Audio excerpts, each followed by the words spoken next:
5 illusions. 5 ways your brain quietly plays tricks on you with money. You order the meal. You're excited. A few bites in, something feels off. It's not good. You know that now. You think about the $30 on the table. Money you can't get back either way.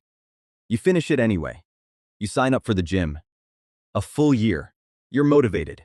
But a few weeks in, you realize this just isn't it. You keep glancing at the boxing gym across the street. Still, 3 months in, you dread walking through that door. You think about the $600 already paid for the year. You go anyway. A relationship starts warm. You feel lucky. Slowly, the conversations get shorter. Somewhere along the way, it stopped working. You think about the 5 years you've already built together. You stay. You pick a college major. Everyone's proud. By year 2, it doesn't feel right anymore. Halfway through, you realize it's not what you want. You think about the time and the tuition already spent.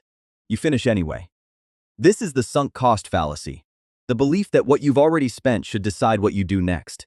So you keep pouring in more time, more money, more effort, even as it keeps leaking out just as fast as you pour it. But here's what walking away actually looks like. Leaving a full meal on the table. Trading a gym membership for a sport you'd actually choose again. Packing a bag and saying goodbye without bitterness.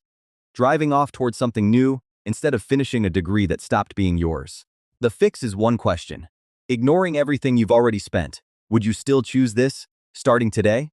If the answer's no, that's not losing what you spent. That's stopping the loss. A year later, a kebab stand becomes your new favorite spot.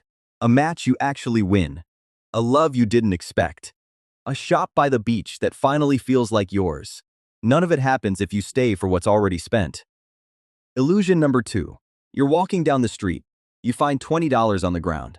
3 weeks later, you're out shopping. Somewhere along the way, $20 falls out of your pocket. At checkout, you're digging through your wallet. It's gone. That one stays with you. Longer than it should. Same amount. Completely different weight. This is loss aversion. Losing something hurts almost twice as much as gaining the same thing feels good. You buy a stock, it goes up, you feel great. Then it starts dropping. You know you should sell, you don't. Meanwhile, a stock going up by the same amount, you'd have sold it happily, without a second thought. The fix. Zoom out. Look at the whole picture. $20 against your whole wallet? Nothing. Isolated, a loss feels enormous. Zoomed out? It rarely does. Illusion number 3.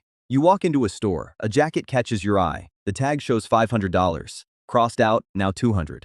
That feels like a steal. You buy it, satisfied. A few days later, you pass another store. The exact same jacket sits in the window, no crossed out price, just $150. There was never a real $500. The first number was only ever there to move you. This is anchoring. The first number you see quietly sets the scale for every number after it. It's not just price tags. In any negotiation, whoever names a number first sets the anchor for everyone. A car salesman opens with an inflated number. You negotiate him down and still pay more than the car is worth, feeling like you won. Here's the uncomfortable part. Even knowing about anchoring doesn't make it go away. The fix? Before a number convinces you, argue against it. Name one concrete reason it might be wrong. You can't outthink the anchor, but you can force yourself to look for the crack in it. Illusion number 4. You get an email. A 5% raise, you feel great. In your head, you're already spending the extra money. A year later, you're at the grocery store. The same basket of groceries costs noticeably more than it used to. You got a raise. So why do you still feel broke? Here's the catch. Your raise was 5%. Prices went up by 6. This is the money illusion. A bigger number on paper that doesn't actually buy you more. It shows up everywhere.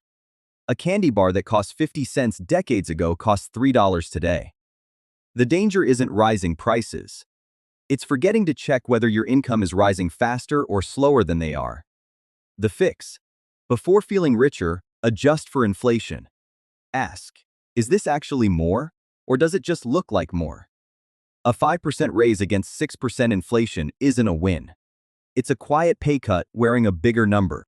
Illusion number 5. You're at the roulette table, red comes up, then red again, then red a third time. Your gut says one thing, black is due. You put everything on black, the wheel spins. Red. Again.